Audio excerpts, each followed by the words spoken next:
Epstein files now, because I've been talking about that for nearly 10 years. I spent the first half of 2017 only speaking about the satanic and pedophile elite running the world, and people thought I was absolutely crazy. And now it's mainstream.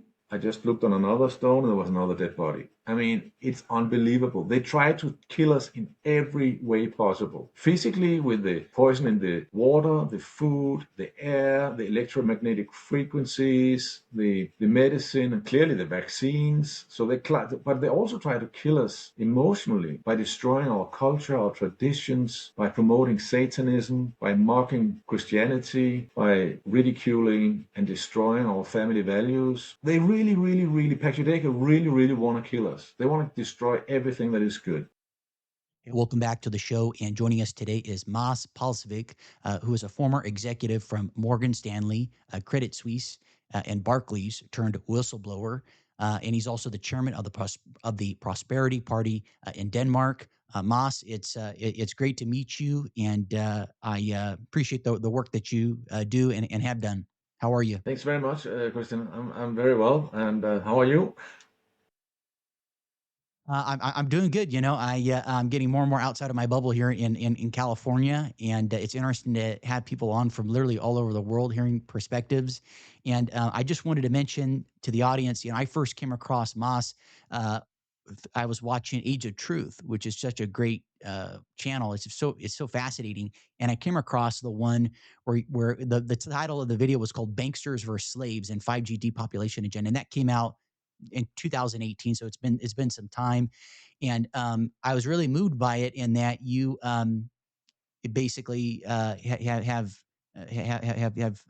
instead of pursuing what you were, that life you did live as an investment banker and so on and so forth, you've decided to try and bring about change in things that are very alarming to you, and would love to dive into that at some point in the conversation. But I usually like to ask each guest if they could provide their current rendering and situate us as it relates to your your understanding of what's going on in the world right now, kind of at a high level, what you feel is important. Obviously, we're seeing a lot of stuff going on socioeconomically, politically.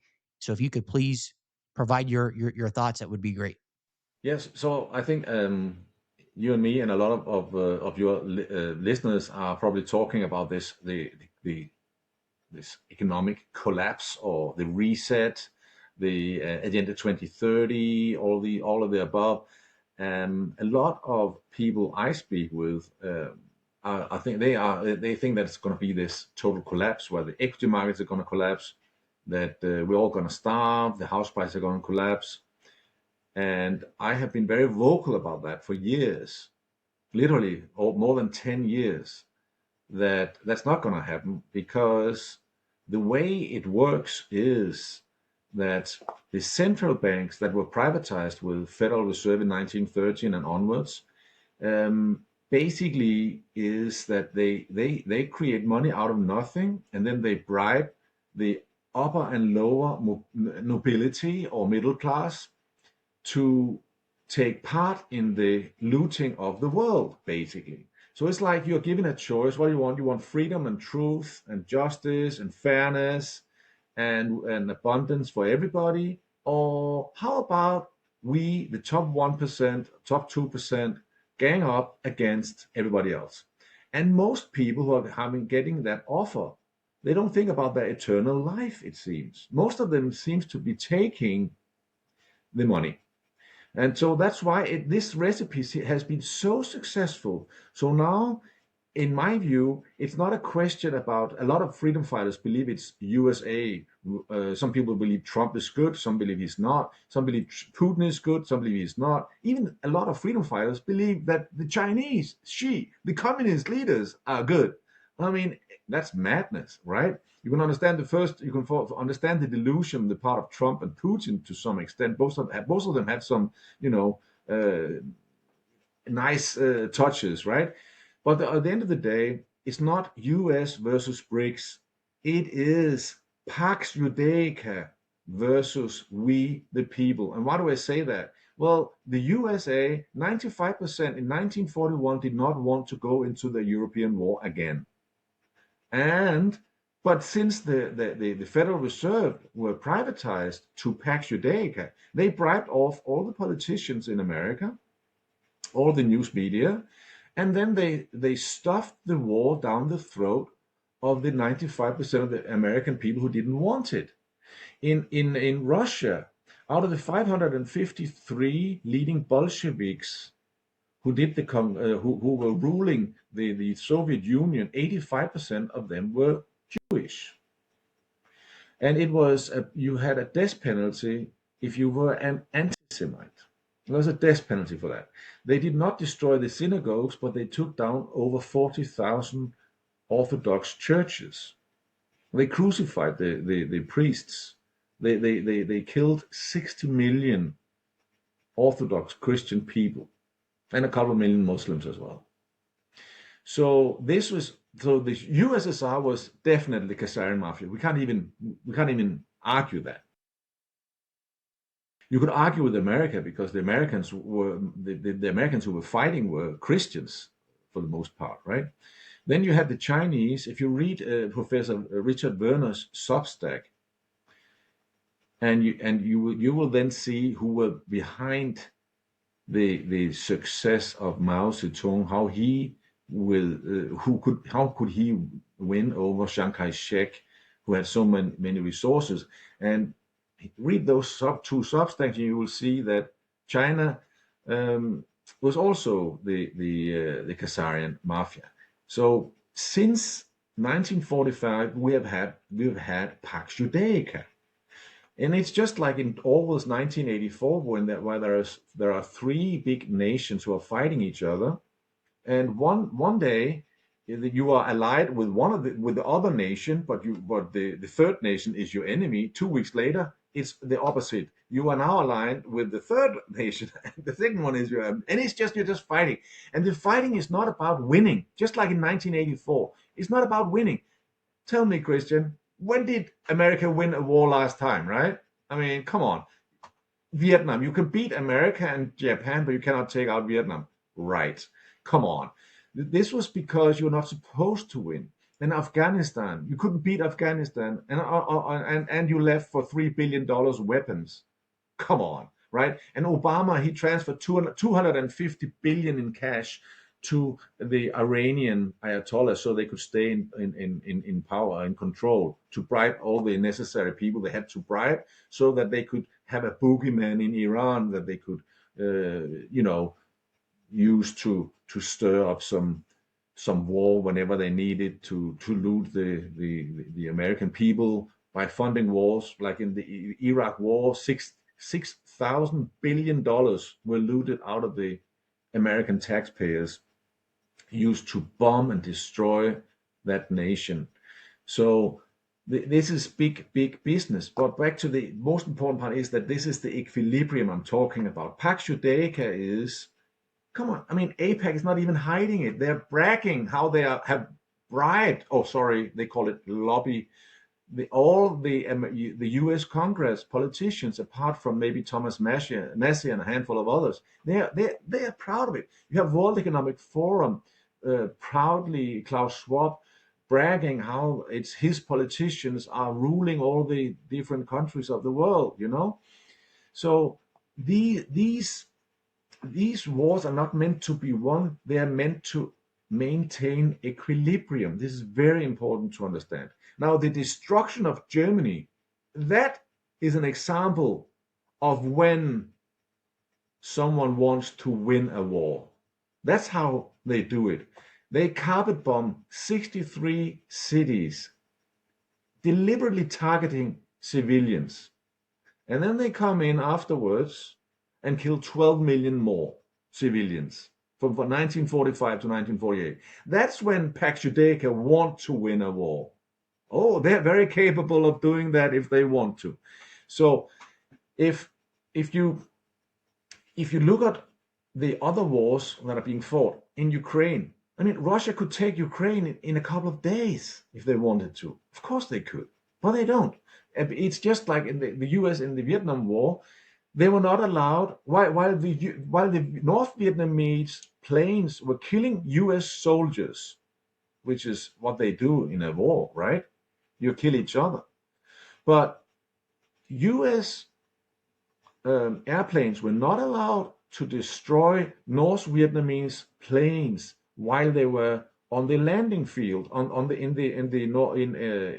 ground.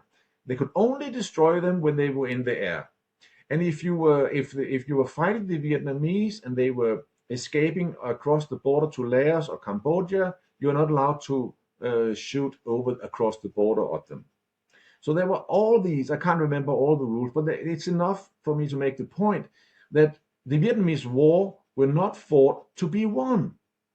The Afghanistan War was not fought to be won. The same as in Libya. Is it a victory that you now have civil war in Libya? You have open slave markets? And just like Gaddafi warned us, the immigration is going through Libya to Malta and Italy and Spain. Is that a victory? Of course not. It was not meant to be. It's about maintaining equilibrium. So those of your listeners who are interested in what's going on with the market, well, so far I have been right in saying that the market would continue to going up. Why? Because we saw it with Corona. If you send home half the public sector workers, then normally the economy would tank because you wouldn't make enough money to you wouldn't have enough tax receipts. You would the people would not be able to buy goods and services. The private sector would collapse, which it actually did. A lot of small companies closed down. So you send half the public sector workers home. You close down a lot of small businesses, and what happened? Equity market went up. Real estate market went up. Why? Because they created a lot of money out of thin air, which they then used to buy up all the assets. And that way they bribed the middle class to take the injections and go around with their slave mask because it was kind of nice. If your wife or husband, for that matter, were working in the public sector, they had 12 months off. They could do whatever they wanted with full pay, which was nice, right? And meanwhile, you saw your house going up with 10% a year, which was nice. Your equity market went up as well. Everything was nice. So this is how they do it. They bribe part of the population to be able to destroy other part of the population or take away freedom from all of them or some of them. This is how they do it. It's the most important conclusions I have come to lately is that it is all about maintaining equilibrium. If you go back in history, I'm from Denmark. We used to fight with Sweden all the time.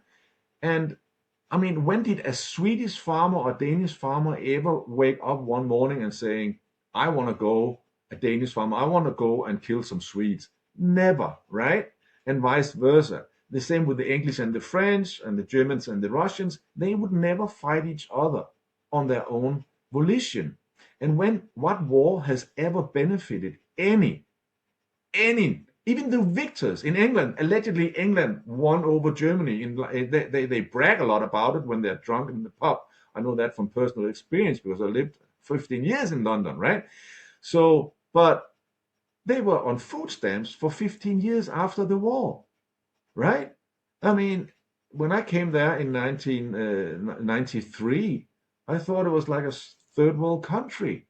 It looked so shabby, everything, so dirty and poor.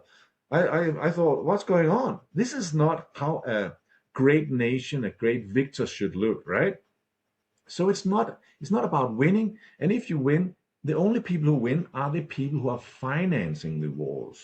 Their money is in Switzerland, in Cayman Island, in Panama, and it does not go to the American people. What is it? It used to be 50 million on food stamps. I believe now it's like 70 or 80 million, right? And you have millions of people in jail. You have millions of homeless people. It is a little group of people that are hell-bent on making the difference between rich and poor as big as possible, which is why I think I have to admit that the people talking about this collapse, they have been proven right, and I have been proven wrong in one sense over the last few months, in the sense that the dollar has collapsed. because if you measure the dollar in the value of silver and gold, the dollar has collapsed. So I have been wrong in that sense, but Bitcoin is up, cryptos are. I mean, now Bitcoins have come down as well now, but still the crypto coins are up, the commodities are up, equity markets are up. So people, maybe part of it, of course, is inflation if you measure it in the fiat currencies. But people feel the wealthy people, those with assets, they feel wealthier, and it's part of the scam because when you create money out of thin air, it can go either into production or it can go into inflation. And asset price inflation is also inflation. So when they produce a lot of money out of thin air, if they use it for wars, then it does not create growth, right? It just creates destruction. If you produce it for vaccines and paying your public sector workers to go home or during a lockdown, it does not create wealth. It just creates inflation, in this case, asset price inflation. This is what we saw during the COVID. So, so my the conclusions I have come to, which I would really, really like to see more people have a look at to see if they agree I'm right, is instead of falling into the trap of supporting Trump or supporting Putin or supporting the Chinese, they're all against us. All three of them are our enemies. This, what we're seeing in Ukraine, 4 years of killing, once again, young white Christian men. Once again, here we go. Oh my God, Groundhog Day. When can we stop this? This is Pax Judaica. They fought against the Christian European nations in World War II, who were fighting not to have the same fate as the Russian Orthodox had. 60 million murdered by these Bolsheviks, these Pax Judaica promoting Khazarians, right? So this is my most important thing, and I want to say that I would prefer living in the old times with the Kaiser in Germany and the Tsar in Russia and all the kingdoms. I would prefer that to what we're having now. But I have to admit that just like the Danes and Swedes, when we were fighting the wars, and a lot of normal, brave young Danes and Swedes were dying. Well, next year, the Swedish and the Danish royal families, they intermarried again and had big parties together. And the same goes for the Russian Tsar, the German, and the Germans and the French. One year, the bravest young men are killing each other on the battlefield. Next year, they're pretending as if it never happened, and they're having big parties together and intermarrying their children. And that is clear to me now that the old world, the upper nobility, they were also just maintaining equilibrium by killing off all the bravest young men who otherwise would demand social justice, human rights, and a constitution that was respected. So that was kind of my, elevated view on what's going on right now, because this conclusion that it is equilibrium and it is U.S. and BRICS against we the people. Well, I complete wholeheartedly with you, Moss, as it relates to all these leaders. I'm under the impression, it sounds like you are as well, that this is theater. That this notion that each person in power expresses sovereignty and is a rational actor, but it indeed seems that they are all more or less in cahoots or being controlled, whether they're aware of it or not. Is that fair? Say that again, Kristen. Oh, I'm just saying in that all these leaders, Trump, Putin, et cetera, that they're all part of the same clique. That it's theater what goes on the Okay, world on stage. that note, I think it's one thing that's very interesting is with these Epstein files now, because I've been talking about that for nearly 10 years. I spent the first half of 2017 only speaking about the satanic and pedophile elite running the world, and people thought I was absolutely crazy. And now it's mainstream. Now everybody knows that nope, it was actually true.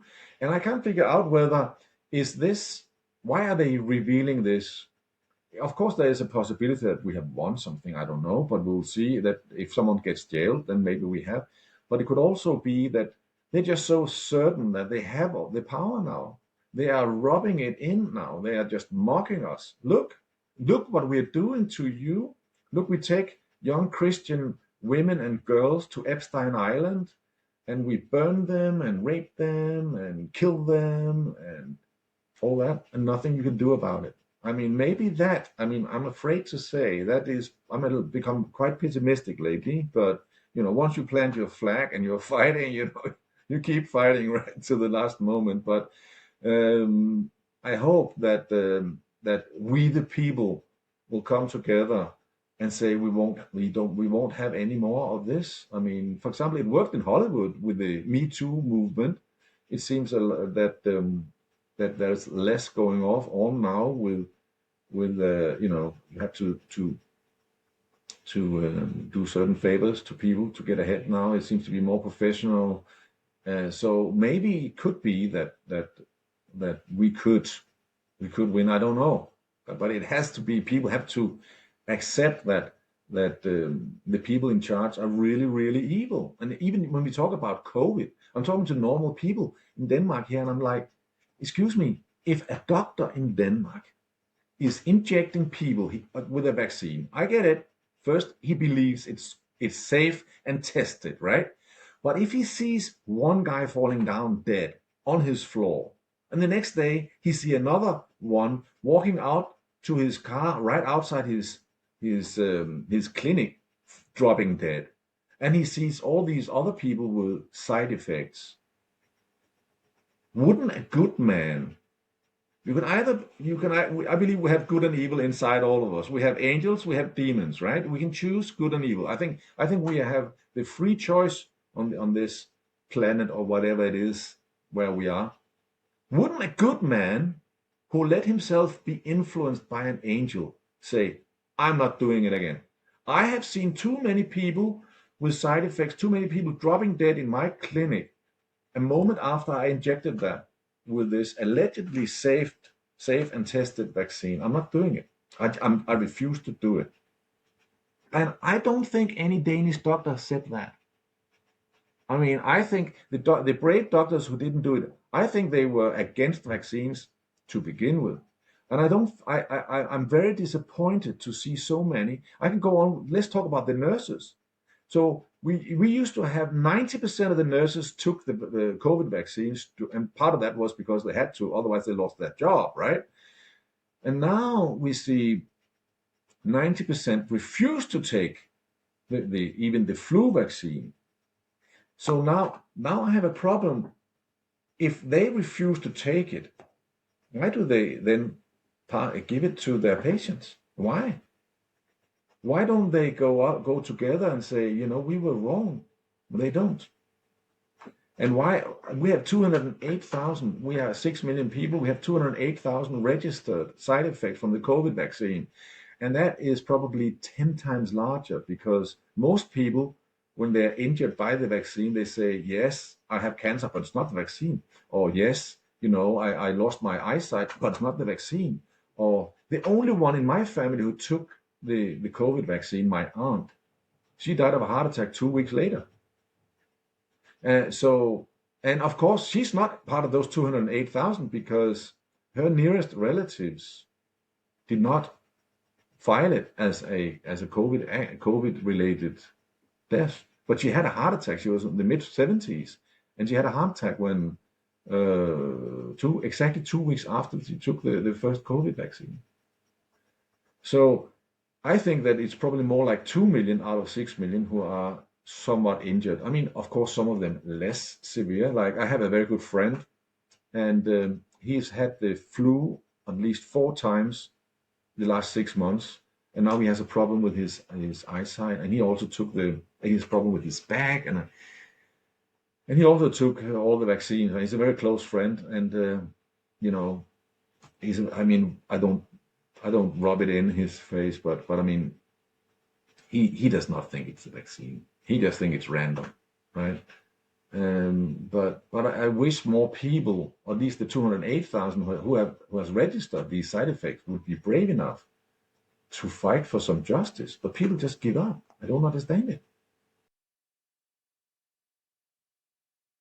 What do you believe was was in the vaccine, and what do you see happening to those who took it? So there was, I'm sure there was in other countries as well, but there was a very famous study in Denmark where some Vibeke Mannicke and what was the other guy? They you can each of the vaccine have a batch number. So what they did was they took all the vaccines batch numbers and compared it with all the people who had filed a side effect. And then it turned out that half of those batch numbers came from different groups. And one group was there was zero side effects. So that means 50% clearly got a placebo, a saline injection. And then you had a large group, I think something like 45%, where there were some smaller minor side effects. But then there was another one, a small group. I think it was off the top of my memory, around 5%, where nearly all the side effects were lethal. So that means that to sum it up, and I've seen other studies to the same effect, that there were three types of COVID vaccines. There was the one where you don't get sick, the one that they had in Israel, for example. There are no side effects there. So in Israel they got the saline, and then you had the second group where there was some, and then you had the one that was lethal. So they did the same. Bill Gates, when he were injecting all the girls in Kenya, and half of them became lost their fertility, but the other half didn't. And so they always apparently do this. Also in India, when there was all these injections, I mean, I believe Bill Gates is convicted. If he sets his foot in India, he goes to jail, I think. But they always do that. It seems they always do this, that so that some people say, yeah, but this woman, she's from Kenya, she had the vaccine, she's pregnant, so cannot be the vaccine, right? And that's because we are being told that, because there is a law that you cannot, all medications shall be totally, it shall be the same. All of them shall be identical. You cannot have one medicine which has different ingredients in it. We're not allowed to do that, but they do that with the vaccines. We can prove that because it's statistically impossible that one batch, no side effects, and you have like these other batches where nearly all the side effects were from. So that clearly indicates that they are not identical, right? Now, this obviously all ties in with what we've heard so much about Agenda 2030. What is your take on that? What is the ultimate agenda? Obviously, depopulation is one of those. I've heard you talk about 5G. We have 6G rolling out. You have obviously have gone very deep down the rabbit hole on this. Would love to hear your take on this. So again, the 2030, I think we're already there. Because if you take up my theory that it's about having the equilibrium, let's say that Putin took over the world, or Trump took over an entire world, then people would know who the evil dictator was, yeah, and people could rise up against him. But as long as we some people think it's Putin, some people think it's Trump, some people it's Xi, and some people believe BRICS are really good saving us, and some people think that Trump, he is playing 5D chess. As long as we're all confused and have no clue about what's going on, they're winning. And they're able to loot country after country after country. And they have so many ways of robbing us blind. In Denmark, it's through the tax system, right? They just keep increasing the taxes and sending the money to Ukraine, or global warming scams, or whatever they make up, windmills. Instead of we are net exporters of oil, right? But we have in windmill instead, and it's very expensive, right? We don't have any nuclear energy, so they have all these ways of destroying wealth. That's what politicians are doing. They're destroying wealth, and then it's a mafia. They are looting the world, There was something called the Simon Index, and according to the Simon Index, if you look at the prices of a lot of commodities and services, um, and you see how many hours you had to work to buy each of these different commodities and services, then we are 5 times richer than we were in 1971. And the fact that most people don't feel that is because it's all gone to a very tiny little group of people. And you can clearly see, I mean, we all know that a CEO today compared with a CEO in 1971, there's no comparison, right? I mean, a CEO, top CEO in 1971, he would have a nice big house and a nice big car, right? But he wouldn't have 50 houses, and he wouldn't have a 20 private staff to look after his mansions, right? And he wouldn't have 4 private jets, right? So you can see where the money went. It did not go to the general public. And that's a little bit ironic, because even though they're destroying wealth systematically, they're starting wars, they are killing, and they're polluting on purpose, then the world is so abundant. It just keeps giving and giving and giving. And people, they might be lied to on the media, in the schools. Their kids might be mind controlled to revolt against their parents, so the families are being destroyed. And yet still, people will get up early in the morning, they go to work, and they try to contribute to making the world a little bit richer, yeah, a little bit better. They try, right?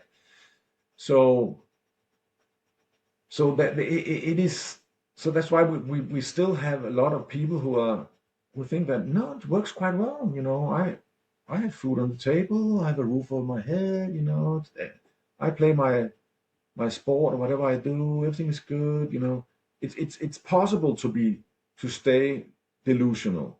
It's possible to stay, you know, de facto retarded, basically, mind controlled. Hmm. And I wanted to circle back. You used the term Pax Judaica as kind of being the main kind of culprit there, so to speak. This transnationalist clique. I've also heard that the Vatican and the Jesuits are at are the king on the chessboard, so to speak, and that they use this other group as a means to direct attention, create a distraction. So it is very interesting to hear different points of view on that. But no doubt, I mean, many of my guests have mentioned the same thing that you have. Um, okay, here I'm just kind of digesting here, and I'm also looking at my notes here because there's, for the sake of time, I'm also, I know we could talk for hours. So you have covered so many very interesting points. So in other dialogues that you have had, where do you see things headed right now? Obviously, you don't have a crystal ball, but maybe in the next few years, or even if you might speculate into 2020, post 2030, what do you see the world looking like, and so on and so forth? So I am pessimistic. And on that note, I think that Agenda 2030 is already here. I think Pax Judaica is already here.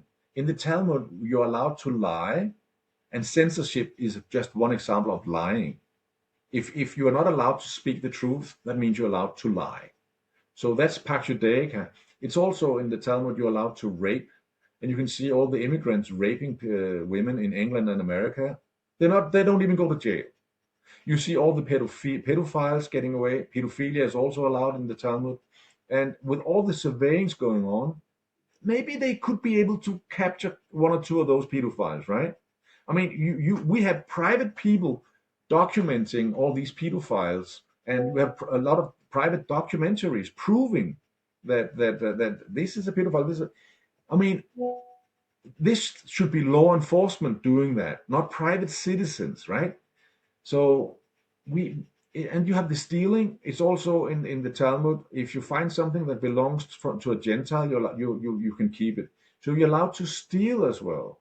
And the whole tax system is just one, stealing operation. What's going on in Ukraine? It's being looted right now, totally looted and stolen. So And then women, Christian women, are called shiksel, which means a prostitute. And I mean, what percentage of young American women are now on OnlyFans, right? It's patriarchal. It's disgusting. We need to end it, and I mean it. And I know you whenever you complain about Jews, you have to say it's not all Jews, and you have to say you don't dislike Jews. In my case, I can actually say it because I've been married 35 years to a Russian Jewish woman who's amazing. My kids are Jewish. But they are, of course, I raised them Christian, so they're secular, right? But according to the Talmud, they have the divine spark. So my kids should also have 2,800 slaves. So I'm like kind of the only one who don't have to speak out because, hey, I'm already 60 years old and my kids are all part of Park Judaica, They're riding high. They're going to have 2,800 slaves any day soon. So I'm like literally one of the only one who shouldn't be saying this, right? Because I'm good. Yeah, but I'm a Christian man, and I don't want this Pax Judaica. I don't want to live where people are lying through their teeth, and I don't want to live in a world where so many Christians are compromised and they are being paid off. And just like most people know, there are more Christian Zionists than Jewish Zionists. Most people know that, like 80 million in America. I saw the number, but there are also much more Christian and Muslim Talmud followers than Jewish Talmud followers. My wife and children, they're not following the Talmud, right? But they count as Jews, right? So you may have, let's even say that half of the Jewish people are following the Talmud, right? Let's just say that. But still, it's still at least 10 times more Christians and Muslim as well. Because what did the Muslim people do to help the poor Palestinians being genocided? Nothing. They did nothing. Because all their leaders are compromised.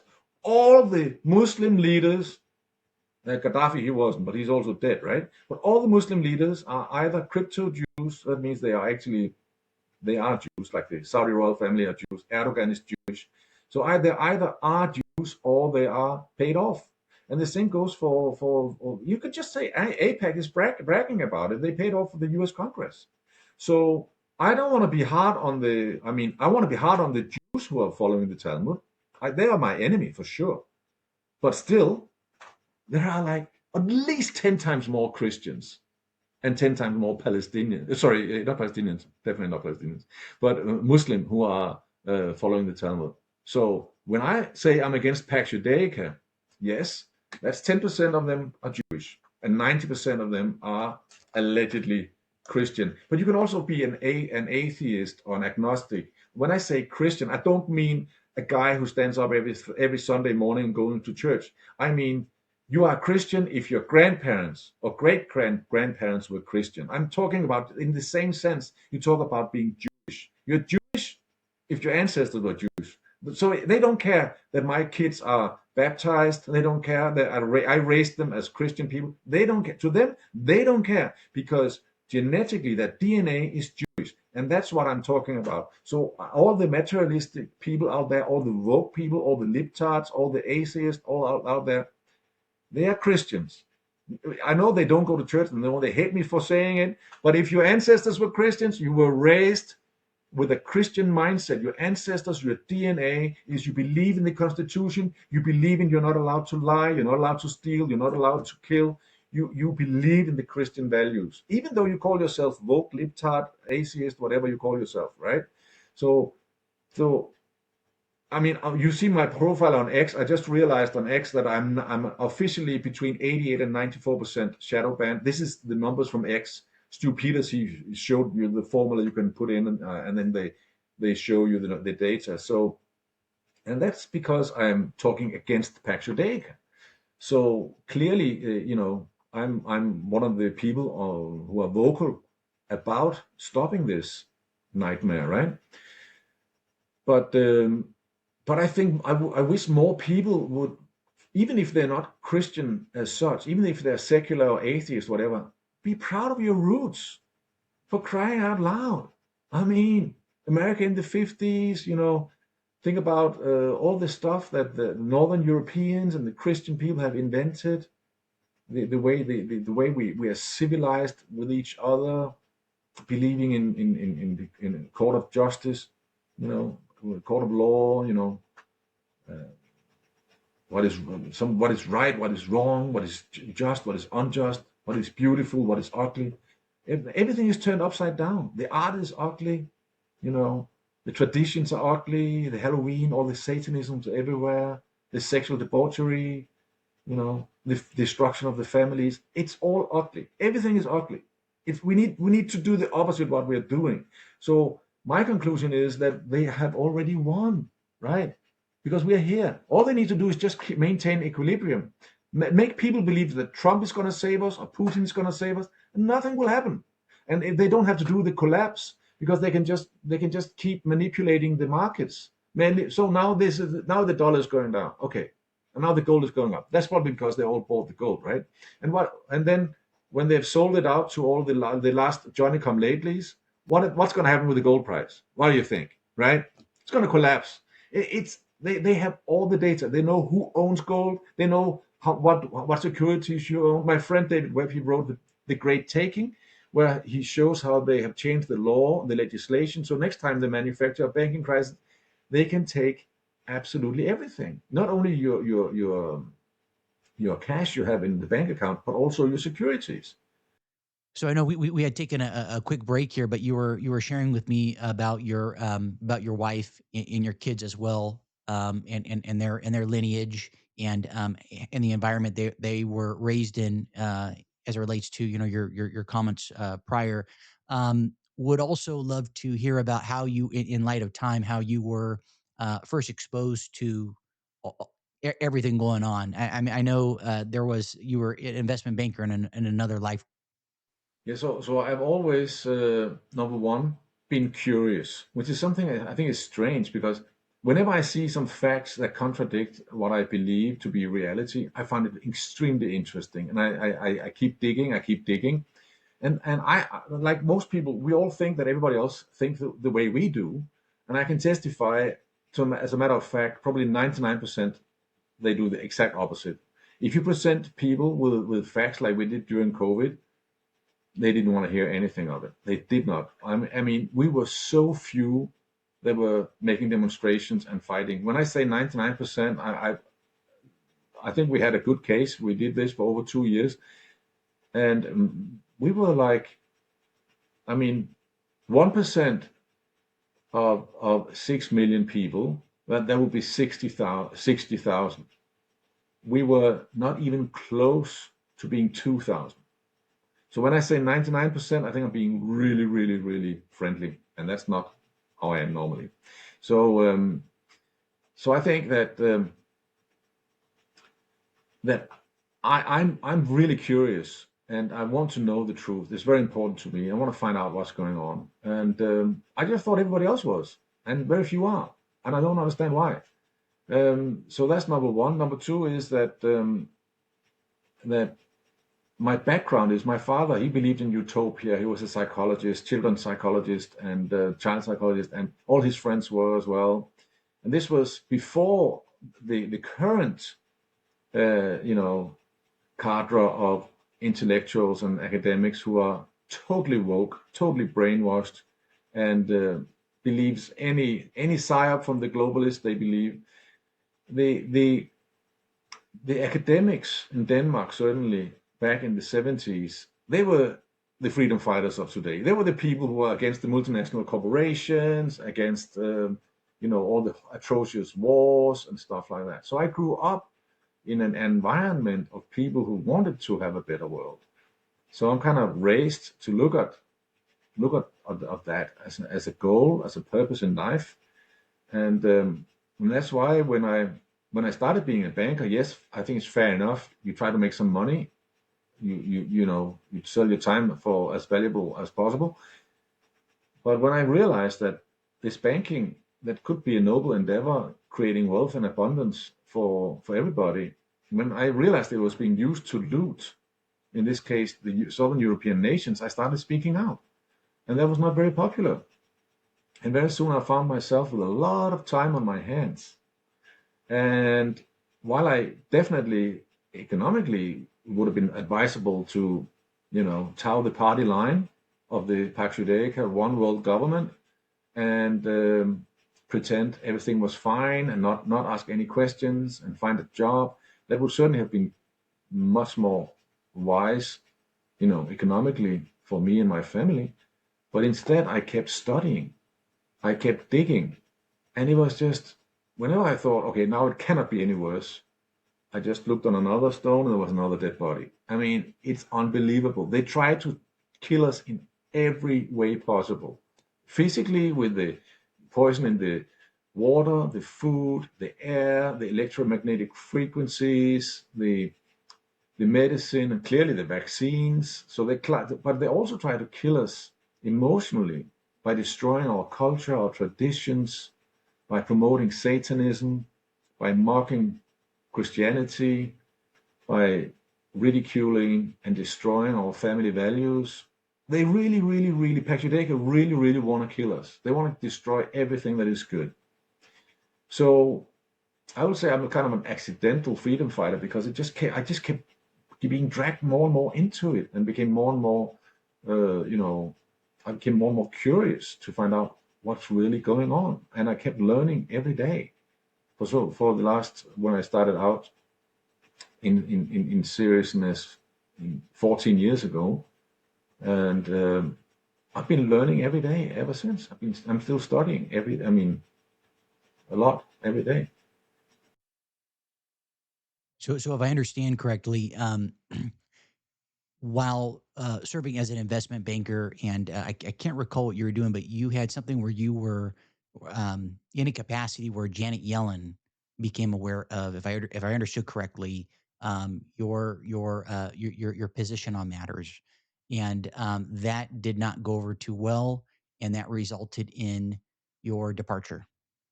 It was certainly correlated that I had a meeting with her and some other traders and some academics on Lanesborough Hotel in London, and a lot of champagne and red wine were flowing, and a big dinner. And I was kind of grilling her about the way this economic system is working out with IMF and World Bank and Federal Reserve printing money and using everything to loot the poor countries that are in trouble. Why would IMF pretend to be helping a poor nation by charging 10% interest and then advising them to fire the people working in the public sector so they can't spend any money? That means that the private sector won't have any clients, so the private sector collapses as well.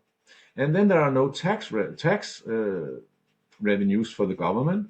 Then they can't pay the 10% interest on the IMF loan. And then the IMF will then go in and say, okay, good. Now give us all your natural resources, your harbors, your real estate, It's a looting operation. It's a mafia. I had a problem with that.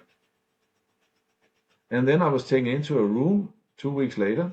I had already made my annual budget in April for the whole year. I'm a trader. I'm not a salesperson. I'm not a researcher. I was investing Morgan Stanley's capital. If I made money, I get a bonus. If I lost money, I got fired. In this case, I had made my budget in 4 months. And I was taken into an office. I thought they would be offering me again to go to New York. They wanted me to go to Morgan Stanley in New York. And again, I said no, because I wanted to be, I didn't want to be too far away from Denmark. Instead, they told me I was fired. I was so livid that I think I'm the first person on Morgan Stanley, because I said I'm going back into the trading floor, picking up my stuff. And they said, no, you're not going back to the trading floor. And I said to them, I'm going back to the trading floor. And the woman from the personnel department, you should see her face. She thought she would probably die in 2 minutes. She was so scared, and as was my boss. I was so angry. So I think I'm the first who was fired at Morgan Stanley, who went back to the trading floor and collected his items. I think they just knew that it would not go down well. They needed a lot of people to stop me. I'm a big guy, kickboxer, 100 kilos. When you're angry, you're really strong. And I was really, really angry. So I then had a lot of time on my hands, and then I found out I was blacklisted. So I mean, I'm a guy who made a $93 million profit with a $7 million drawdown. I don't know a lot of people have done that. No Danes certainly have done that ever. And I couldn't find a job. I mean, I have headhunters who thought I got the job, and then they called me back. No, you didn't get it anyway. And when that happened a couple of times, I then called a Swedish guy a month later. So what actually happened? And Danes and Swedes, we like to fight, but we're actually really good friends. We always support each other. It's more friendly banter. We're kind of like the big brothers, and then the Finns and the Norwegians are the small brothers. They're always bitching and complaining. And it's always the Swedes they're against, so we don't mind too much in Denmark. We're the lucky ones. We're like the second oldest brother kind of thing, right? So I asked him, so what's going on? And he said, well, it was kind of weird because the CEO of this bank who was supposed to hire me called them in the London office and said, you can't hire Mads Palsby. And when does the top CEO of a bank ever make any phone call on behalf of a local hire? So, I mean, it doesn't happen normally. And then I knew, okay, I am not going to, so we find a job. So we downsized, we sold the house, sold the cars, moved in a small flat, and I studied, had a great time, played football as much as my legs could take me, 2, 3, even sometimes 4 times a week, kickboxing, biking, and just studying. And my wife was working a lot. And I really enjoyed it. I had no money, but I had so much. I was doing what I really wanted to do. I wanted to figure out what's going on. And I've been studying so hard ever since. And it really is painful. My father he was in the resistance. His best friend, my godfather, was in a concentration camp. I was raised literally to hate Germans. I mean, when I was a kid, we had a summer house. Most Danes would rent out their summer houses. We didn't. The Germans were coming, and my father, he hated them, right? So if we were in the supermarket and the Germans were a little bit too loud, my father would be yelling at them. That's how I was raised. So can you imagine to realize, oops, my father was wrong. The Germans were the good guys. The Germans, I mean, the American prisoners of war, 99% survived. 99%. Can you imagine? Some of them must have been injured. And in the end of the war, there were typhus epidemics. There were starvation in the general public because the whole logistic system broke down. Yet the Germans treated the American servicemen so gentlemanly that 99% survived captivity by the German Wehrmacht. They were the good guys. We were the bad guys. And that was a bit of a pill to swallow. I watched the Hellstorm, the movie. I watched the Europa, the Last Battle, and then another one. Okay, so I'm not popular in the freedom movement because I say Trump is bad. So half of them don't like me. I said Putin is bad. His mother is Jewish. It says so in her passport. She's Jewish, right? So Putin is also from the Khazarian mafia. Medvedev, his name is Mendel. He's also Jewish, right? Like all the oligarchs. So I'm not popular with those people like Putin either. And then I'm fighting for Germany. I'm one of the few who are speaking out about all these atrocities committed against the German civilians after 45, where 12 million Germans were killed from 45 to 48. 11 million women had abortions because they were raped by Americans, Russians, Polish, Czech, everybody. There's a book written by a Jewish guy called John Sack, An Eye for an Eye.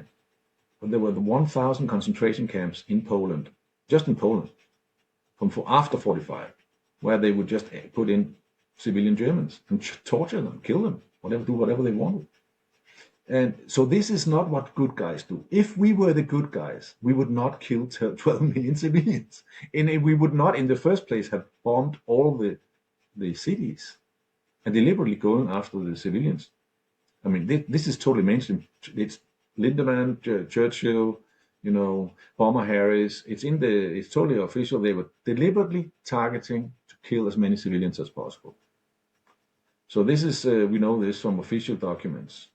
And we were not the good guys. And that was a bitter pill to swallow to figure that out. And now I'm saying that actually Hitler was also not a good guy, because so can you imagine now everybody think that, oh yeah, he's a Nazi. Oh no, he's not. He's not. I'm just against atrocities against humanity. I'm against war, period. And Hitler was a traitor. There were 70 instances where he sabotaged the German Wehrmacht 70 times. Everybody know about Dunkirk. Well, they had just defeated the English army. You know, I mean, and Hitler intervened on the penalty of death. He stopped his generals who refused to accept the order 3 or 4 times. And eventually the 4th time he said, on the penalty of death, you have to stop. So they stopped. And the Germans had thousands of special speedboats that could take troops into England really quick. They could have conquered England in a matter of a few weeks. England had only a few million guns from the First World War. They were totally not unprepared. The Germans could have taken England so easy. Second big mistake, the Ukrainians had been killed by the Soviets in the Holodomor in the 30s, 10 million Ukrainians. They welcomed the German Wehrmacht with open arms. So did the Baltics and several other nations in Eastern Europe. So why did Hitler then sabotage? He said, no, only Germans should fight the Russians. So you could have had millions and millions of Eastern Europeans fighting alongside the Germans. Why didn't it? That was Hitler as well. And then Hitler divided the forces into Stalingrad and Moscow and Leningrad. And Leningrad, they were only allowed to circle, not attack. And then they attacked Moscow. And then Stalingrad they should conquer, which was Stalingrad was totally ridiculous. No, there was no military purpose for that. And there were another 67 instances where Hitler was a traitor. And Hitler was, by the way, he was quarter Jewish as well. And he was on the Tavistock Institute in London, just like Stalin was. Tavistock Institute in London. Mao was taught on the Yale University. Mind you, it was the Chinese department, but still it was Yale. So they were all bankster agents. Mao, Stalin, and Hitler were all agents for the Pax Judaica, the British Empire, the international bankster mafia. So there were 70 instances where, and Bormann was a traitor. Bormann was caught by the German army. They knew he was an agent. He was giving all the information to Stalin, and then Hitler stopped it. He said, "No, that's deliberate. It's deliberate. It's part of a 5D chess, like Trump, yeah." So I'm not popular for saying the Germans were the good guys. And guess what? I'm even more unpopular for saying that Hitler was a bad guy, but not for the reasons we're told in Hollywood. He was a bad guy because he was traitor to the most honorable, finest, most clever people on this planet. The people invented coming with most inventions, most civilized nation, the Germans. It's a travesty. It's so sad for me to see what shape they're in now, apologetic all the time, afraid of speaking out. What I've been saying to you now will probably give me 5 years in jail if I've been German, right? But I doubt they dare, come with after me. I guess they don't. Maybe they dare. I don't know. They could kill me, whatever. I don't know. But I think, and so what I'm saying is, the truth take you somewhere where you're not. If you want the truth, you're not going to be popular. Let's put it that way. And Plato and Socrates, they called it amatia. Amatia is a mental disease where you refuse to look at facts. I mean, we just went through the COVID, right? It's the same with the climate hoax. I mean, people believing that cows farting is making the ice melt. I mean, come on. I mean, 3 towers and 2 planes. I mean, they're telling you they're lying. They're telling you, for God's sake, right? Give me $50,000 billion and I promise to fix the climate. How? Oh, we don't know, but we promise we'll do it if you give me $50 billion. That's like two years of US GDP. The Al Gore and the other gangsters want us to pay in climate tax, right? They're mafia. They're a bunch of criminals. Wow. Yeah. I'm just taking all that in. Yeah. I have heard similar things as it relates to Hitler and with a lot of these leaders to allow things to where things are prolonged, where there's mass casualties and so on and so forth. And in light of time here, I'll wrap up here in just a minute or two. But I'll just say this has me thinking of Albert Pike and how there's a lot of literature going out there pre 1900 to suggest that there is a clique, there is a cabal for anyone that questions that. And all these, I have heard that Hitler is part of the occult. Some say he was a Mason or what have you. And there's a lot of people who say it's a benign organization. I think perhaps a lot of the people at the base of it are benign, but I think it's been infiltrated. It was infiltrated, I know, in the late 1770s over in Bavaria. And so, yeah, no, it's absolutely fascinating. Um, Moss, how can people learn more about you and get in touch with you? Yeah, so I'm on X, and it's just Palsvig, Palsvig, and then you can look into our political party. It's called Velstandspartiet.dk. Maybe we can write it in the notes in the below the video if you want, where you can Mhm. read about my the economic program, which we didn't have time to speak about, but definitely we can have an economic system that guarantees to remove poverty from the entire world. You will have a middle class life and upwards. You can remove income tax, remove corporate tax, put in a 1% tax on all digital transfers of money. Bam. You can remove, of course, the real estate tax and just start taxing people who have more than 10 properties instead. You can remove usury should not be allowed for your primary home. You should have an interest-free mortgage for your primary home. We can just charge some more for those who are speculating.